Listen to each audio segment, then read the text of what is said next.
This is your brain on risk. This is Mind Over Money, the podcast where Kevin Cook exposes the psychology of investing.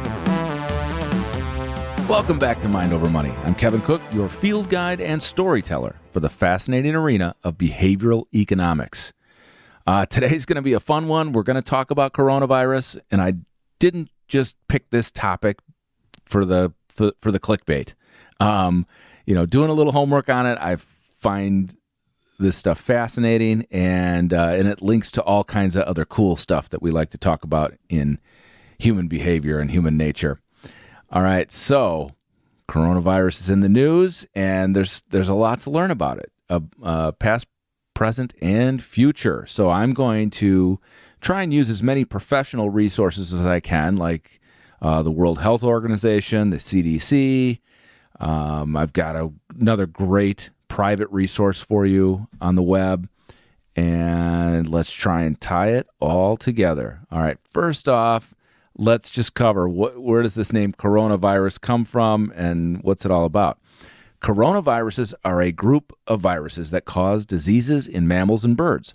In humans, the virus causes respiratory infections, which are typically mild, including the common cold, but rarer forms like SARS and MERS can be lethal.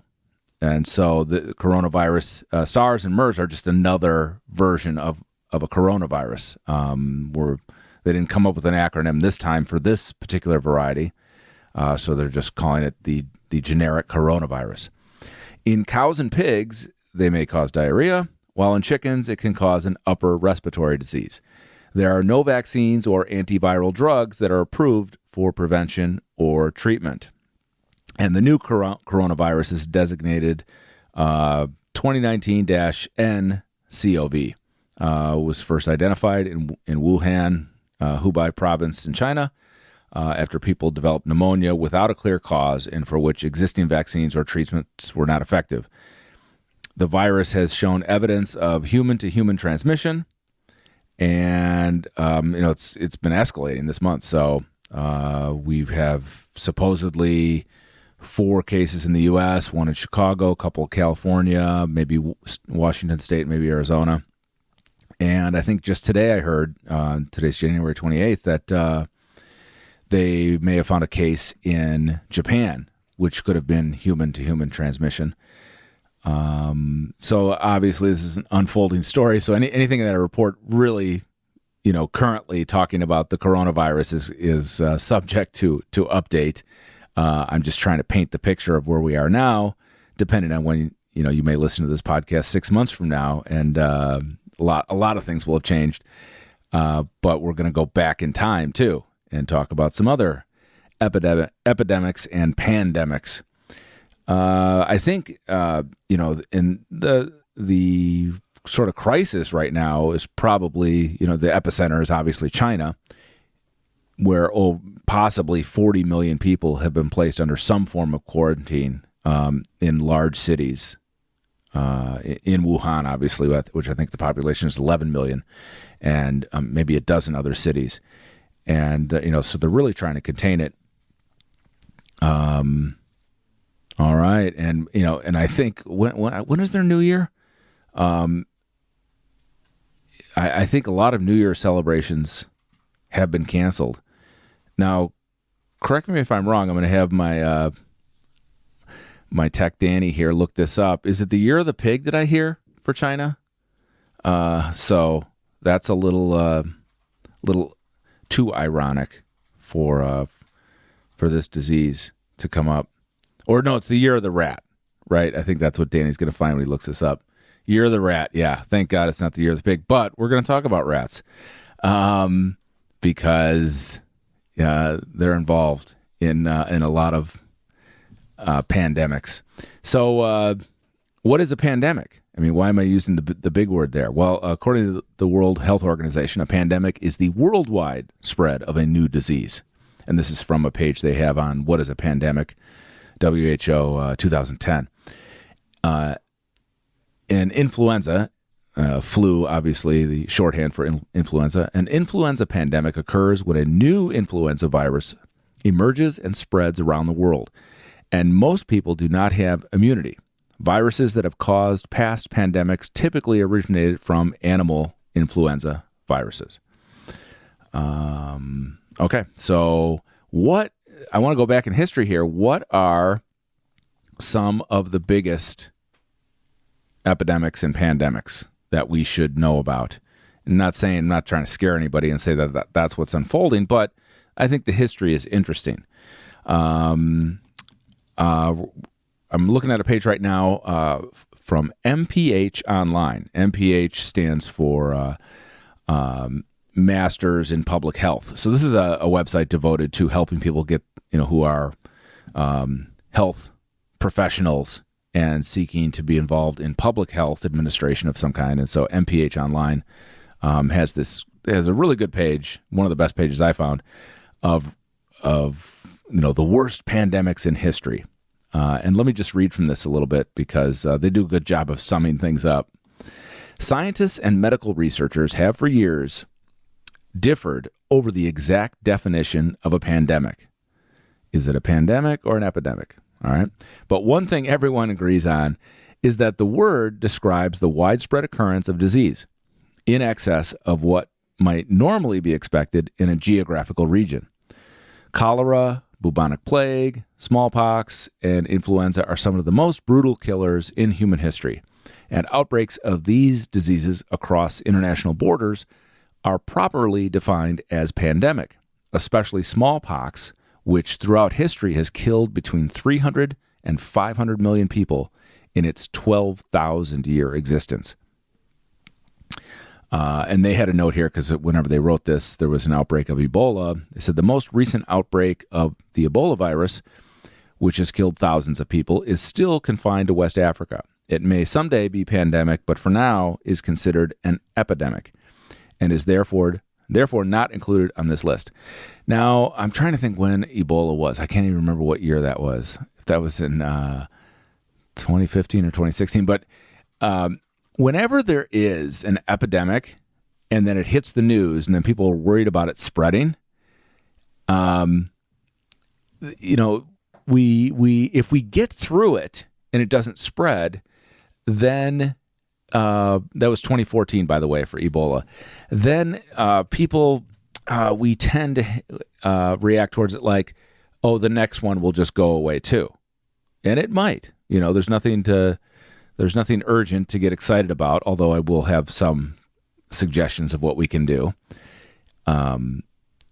So that's the thing about human nature is we like to organize and classify things in our minds so that we don't have to worry about them. And typically, so after SARS and MERS and Ebola, people they don't worry about it too much. They're like, it'll be fine.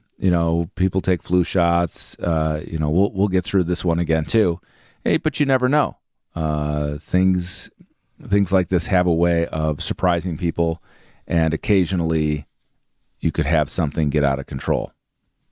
Not saying this will, but I would err on the side of being cautious and open-minded. Let's put it that way, and keep learning about things.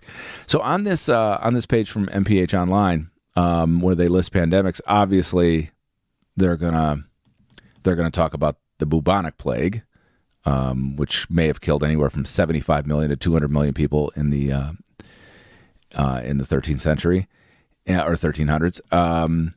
But at the top of their list, they also currently they put the HIV/AIDS pandemic because that's sort of an ongoing thing, and at its peak, they write here from 2005 to 2012, it may have killed 36 million people with over 60 million infected. So let's look at the other flu pandemics, and the big one here, really the big one that I want to talk about is the Spanish flu, which right after World War II, and just the devastation there that may have killed as many as 50 million people. And what's interesting about it is why it was called the Spanish flu. If you go to, I think it's Discovery Channel, or discover.com rather. I believe it's discover.com. Let me just double check that. They have a short 5-minute video that's that really gives you the background and the history on the Spanish flu, and where it might have originated, how it spread, and why it gets the name Spanish flu.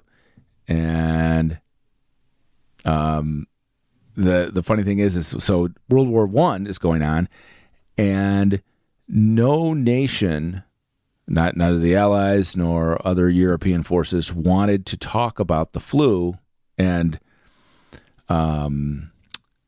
get their populace worried about it, because here they are fighting a war. So they don't want to scare people away from the front lines or indicate that they're suffering losses from the illness that could impact the war or a battle.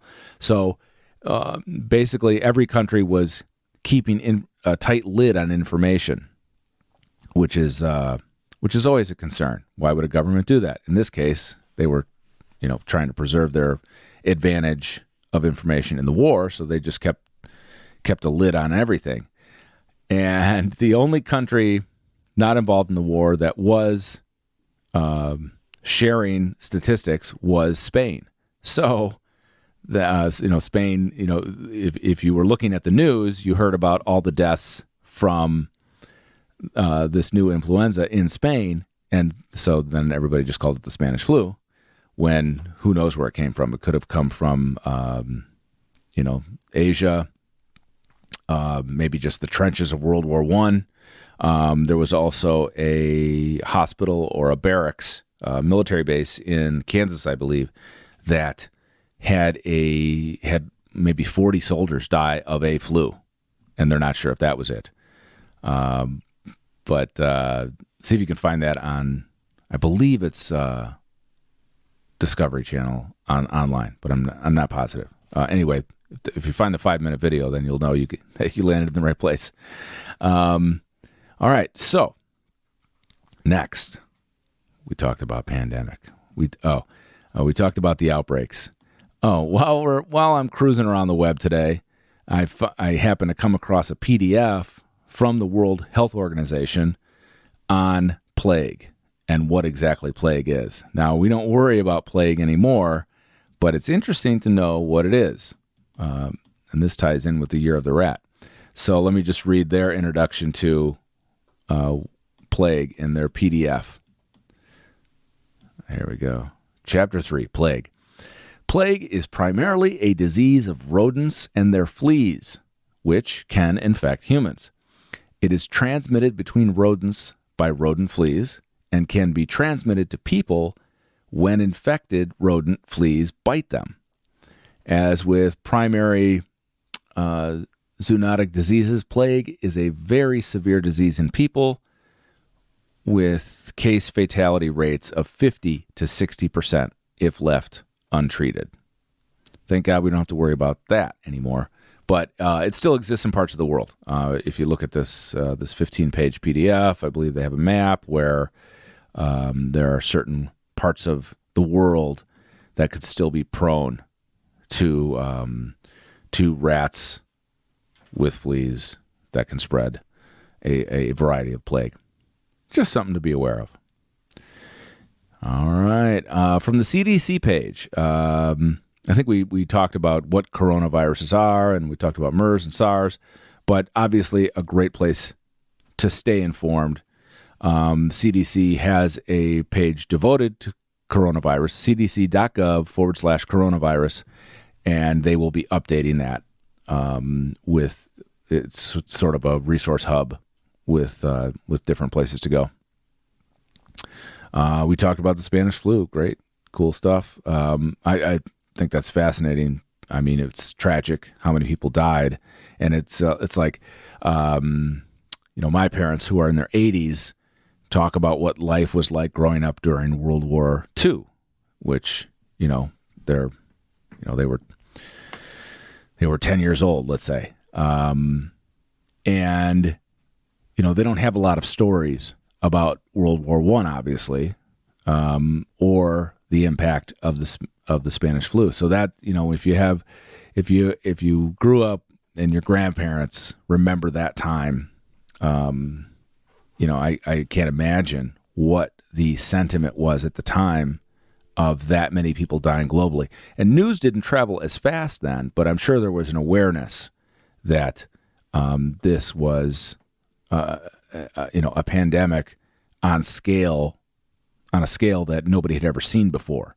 And if they knew anything about the medieval plague, it probably conjured memories and images of that.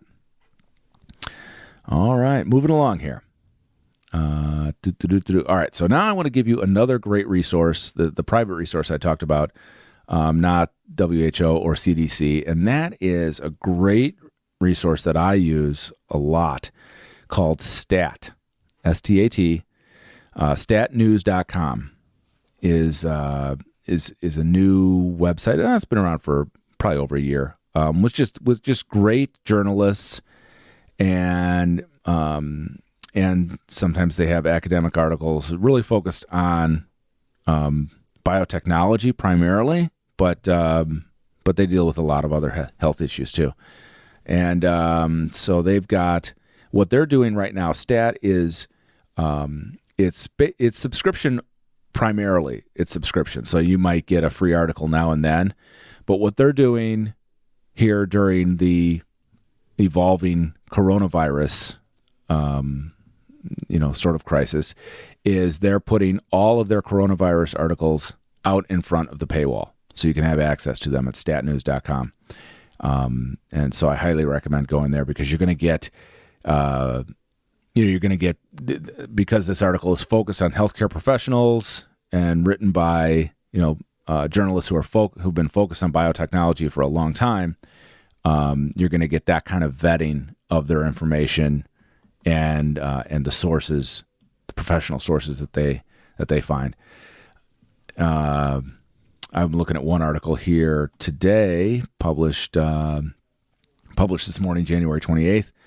It's titled "The Coronavirus Questions That Scientists Are Racing to Answer." And you can imagine, where did it come from? How fast could it spread? And they even have an article on the DNA of the coronavirus, which we're in a really an exciting and different era for biologists, where with transcribing a genome,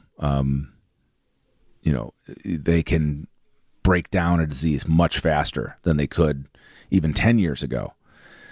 And so that's very exciting for scientists involved here. I want to see if there was something really good in this first article. No, I'll skip right to the DNA one.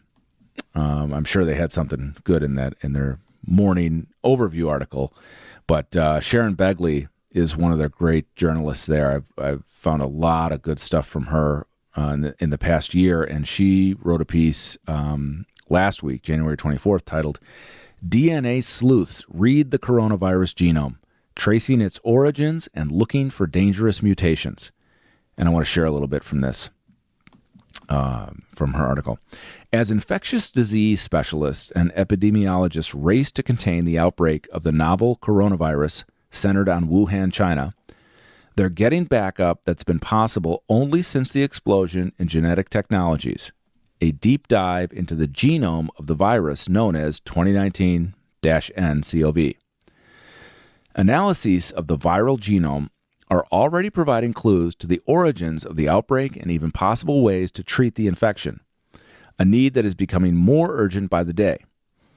Early on Saturday in China, now this would have been 10 days ago, the Saturday she's talking about, health officials reported 15 new fatalities in a single day, bringing the death toll to 41. I'm not sure where the death toll is now, but there's well over 1,000 confirmed cases, and that was as of late last week. There were over 1,100. Reading the genome, which is made of RNA, not DNA, also allows researchers to monitor how 2019-nCoV is changing and provides a roadmap for developing a diagnostic test and a vaccine. I just want to read this one quote here from a professional she talked to. So this is going to be molecular biologist Christian Anderson of Scripps Research, an expert on viral genomes. The genetics can tell us the true timing of the first cases and whether they occurred earlier than officials realized, said Christian Anderson. It can also tell us how the outbreak started, from a single event of a virus jumping from an infected animal to a person, or from a lot of animals being infected. And the genetics can tell us what's sustaining the outbreak, new introductions from animals or human-to-human transmission. So really interesting stuff here that we've got the genome sequencing technologies from companies like Illumina that can help biologists and public health officials react faster, get information faster, and know what they're up against. All right. Oh, you know what's funny is I told you last week in my podcast, I'm reading this book by Andrew Rader, who is a mission manager for SpaceX, but he's also something of a historian. So he wrote this book, Beyond the Known, where he goes over all the great explorers, all the seafarers from Phoenicians and Polynesians, up through, you name it, the Portuguese, the Italians, the Spanish, the Dutch, the British. Just it's so cool because he's got all these chapters, and they're so rich in history and exploration. And the Chinese, it was like the Indian Ocean. It was like the second Mediterranean that Europe didn't even know about for so long.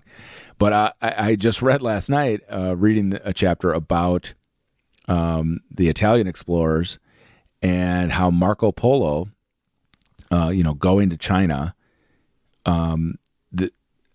that the bubonic plague that somehow originated in China. So that's really fascinating. Another cool thing I learned in that book is that Florence became one of the first banking capitals because they innovated that florins as a currency could be used for trade and deposits from one bank hundreds of miles away could be used to facilitate trade. So that was like the just a big breakthrough in trade and currency. All right, what do we got next here? We're moving on. So this is interesting. So people are looking for, people who are traders and investors. They were like, well, what companies can we buy that are going to have the vaccine for the coronavirus? And that's a tricky area. There are some small companies that their stocks popped last week on the news because this is sort of their wheelhouse. They're supposed to be able to come up with vaccines for this stuff. Whether they do or not, it remains to be seen. So I'm not recommending any companies here, but I'm just going to talk about generally, the reports. Business Insider did a story on 3 companies because 2 of them actually received some funding from an organization called the Coalition for Epidemic Preparedness Innovations, CEPI, which is a public-private coalition based in Norway that aims to derail epidemics by speeding up the development of vaccines. And 2 of the companies I'm going to talk about were granted $11 million to speed up their research. So I'll just read this paragraph from Business Insider. Shares of Inovia Pharmaceuticals, Moderna, and Novavax surged as the Wuhan coronavirus spread further. The companies continued rallies that were sparked on Thursday, this is last week, when the Coalition for Epidemic Preparedness Innovations, a public-private nonprofit based in Norway, announced that it would provide as much as $11 million in funding to Inovio and Moderna to develop vaccines against the coronavirus. So to put some more skepticism on, don't rush out and buy these companies, here's a quote from a healthcare analyst that I follow at Jefferies.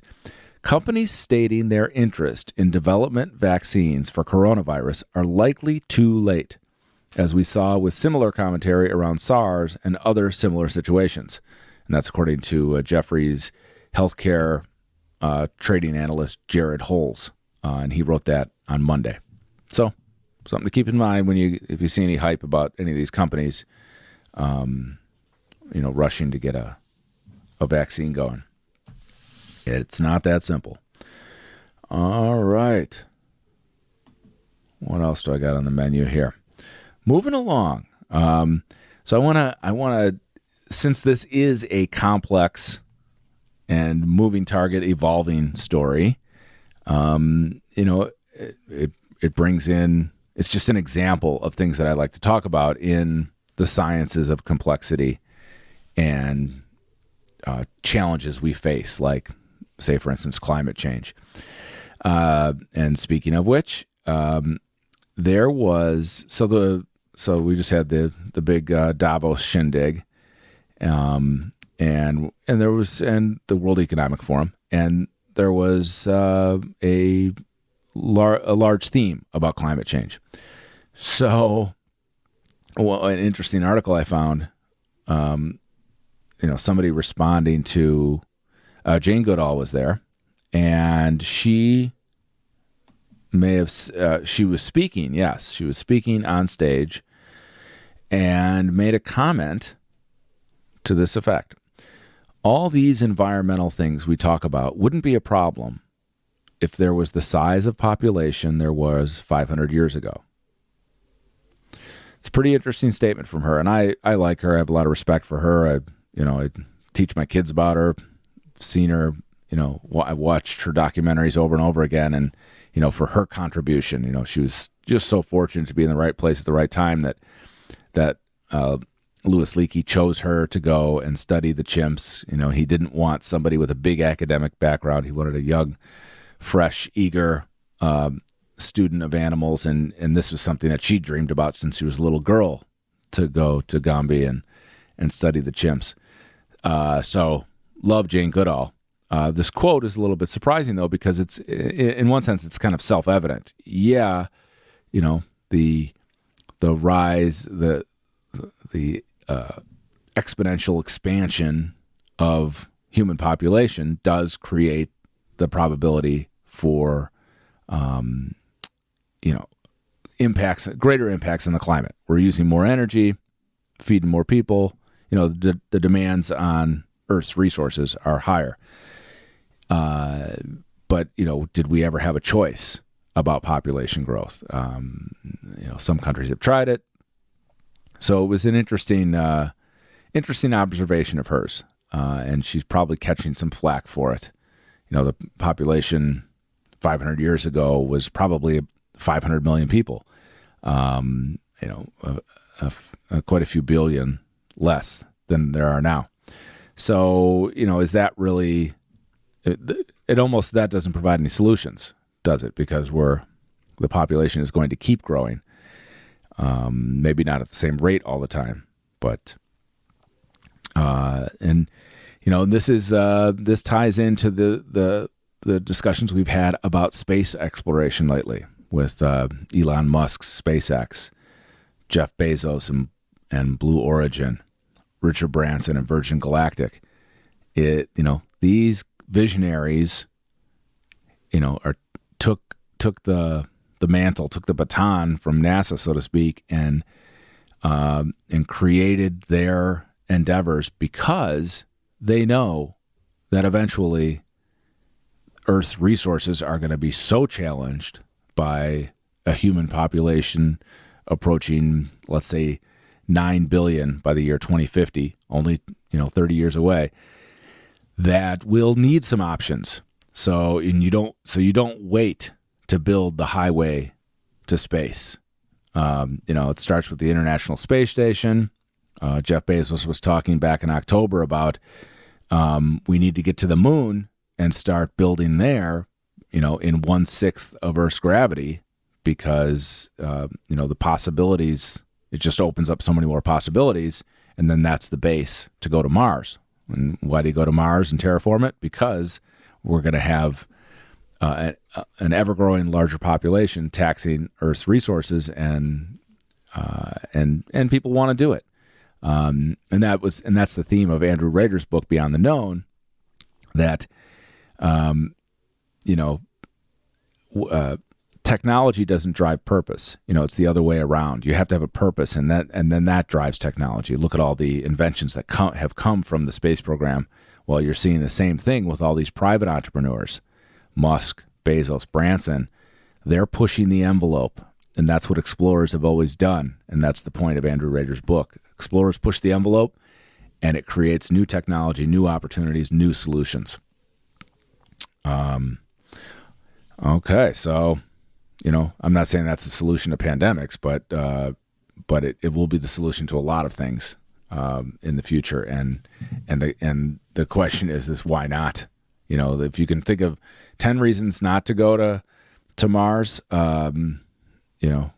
me and those other guys can think of 100 reasons that we should go, and it needs to start now.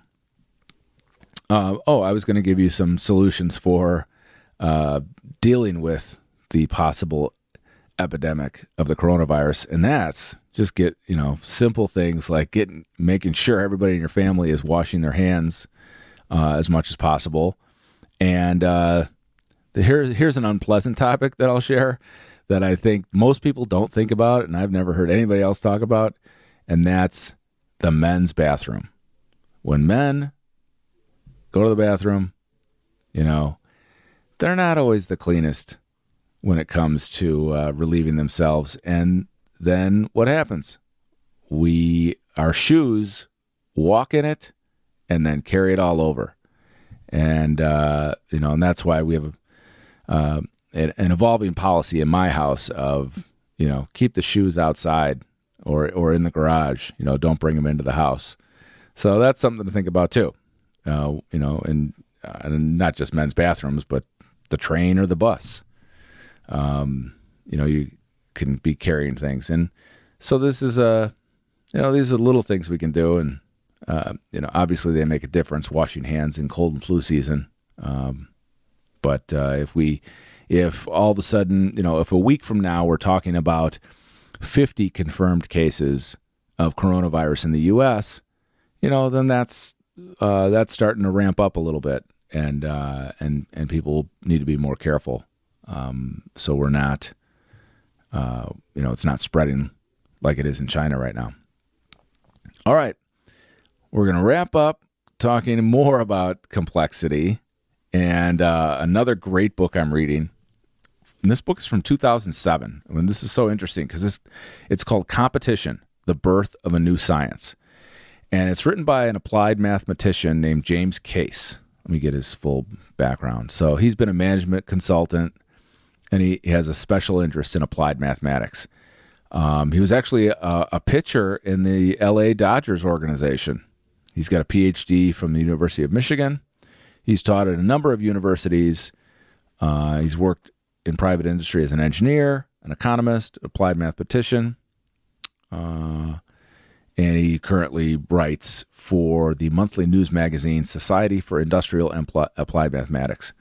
So I was always interested in the new sciences of chaos and complexity, which sort of evolved out of some themes and books in the 80s and 90s. And this book, Competition, was published in 2007.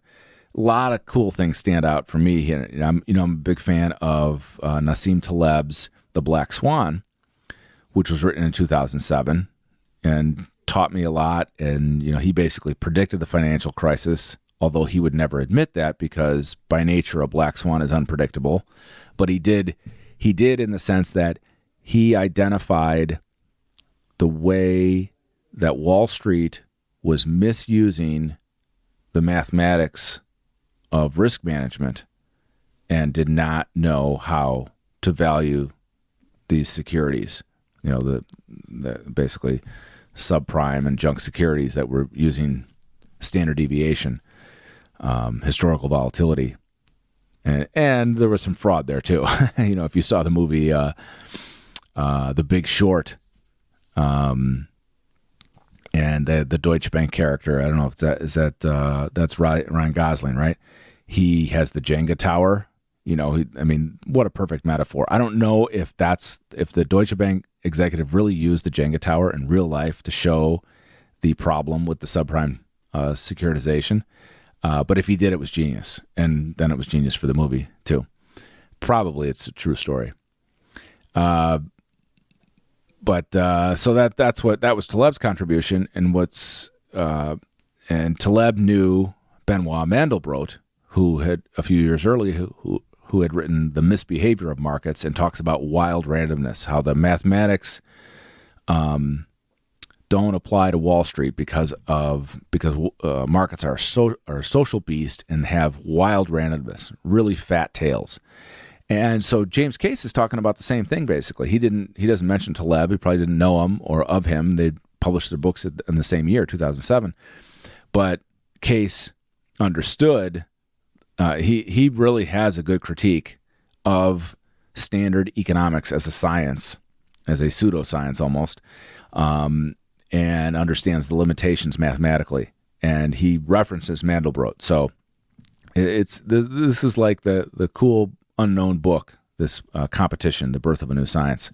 I want to just share a couple things out of it to further encourage you to pick it up. Early on, he starts talking about games because you could say that if you looked up, that he says, if you picked up a dictionary and looked up competition, you wouldn't be surprised for an entry that says "see games," and that's what game theory is about. John von Neumann and the stuff that mathematicians like to play with and apply it to all sorts of different problems. So he talks about. He opens talking about IBM's Deep Blue beating Garry Kasparov in 1997 and what that meant and what impact that had on people like him who thought about what was possible with machines. And he mentions the game Go. I believe it's a Korean game originally, but it's really popular in China. And so he's asking the question, why do computers find Go so difficult? The short answer to that question is complexity. A chess player has, on average, only 20 to 30 legal moves to choose from on any given turn, while checkers players seldom have more than a dozen. Go players, in contrast, have 100 or more. This turns out to mean that brute force searching, in which one simply tries every alternative, is virtually useless in Go. Although it is an important component of every successful computer program for playing chess, checkers, and most of the other games at which computers currently excel. For any number of reasons, including the fact that at least two different measures of complexity have proven relevant for the analysis of computer games, a more complete explanation of Go's intractability will have to be deferred until later in the book. The reader should bear in mind that an entire science of complexity has emerged in recent years to take its place beside the almost equally novel science of chaos. Both are at least peripherally related to the study of games and competition, and will recur in what follows. Now, I don't have the section handy where he comes back to Go, but as you know, if you've followed my podcast over the years, I did one on Go and Google's DeepMind finally cracking Go with their advanced machine learning program, DeepMind. And, that's just all about parallel processing to be able to teach a machine to teach itself, give it the rules to a game and then it, model some games and then let it have it play thousands, if not millions of games and teach itself how to do it with brute force or other fancy tricks of massively parallel computing architectures like NVIDIA makes, like IBM makes. IBM and NVIDIA are both partners there. All right, the other cool thing I wanted to share from this book to whet your appetite is that Case is a big fan of Richard Feynman, the physicist who we've talked about before. In his epilogue, he brings up Feynman. And I'll just read from the epilogue. Seldom has anyone explained what science is and is not as simply and well as Richard Feynman in his 1974 commencement address to the students at Caltech. Science, he said on that occasion, is nothing more than a method developed over the years for separating ideas that work from ideas that don't. He goes on, everybody has ideas. There's nothing scientific about having new ideas. Everyone does it. Science, said Feynman, begins when somebody figures out a way to test an idea to see if it works or not. All right, but that's just the beginning of science. And then it's like, what do you do with the results, right? Let me find this. Here's the next section I wanted to read on page 323 of Competition, Birth of a New Science. He's comparing different levels of science, and if you're gonna classify science as what's foundational and what's peripheral, obviously physics is core to understanding chemistry, which is core to understanding biology, which is core to understanding psychology, if that could be called a science. And then he wonders, well, where do we put mathematics? Sometimes maybe mathematics is fundamental to being able to do physics. And if his competition as a new science is part of mathematics, then maybe it fits in there somewhere. So let me read the section where he's comparing other types of science and pseudoscience. Recall, however, that the courts have ruled creationism not to be a science on the ground that its conclusions are predetermined. It involves no search for the truth because the truth is already known. Whatever search there is seeks only corroborative evidence wherewith to persuade the uninitiated.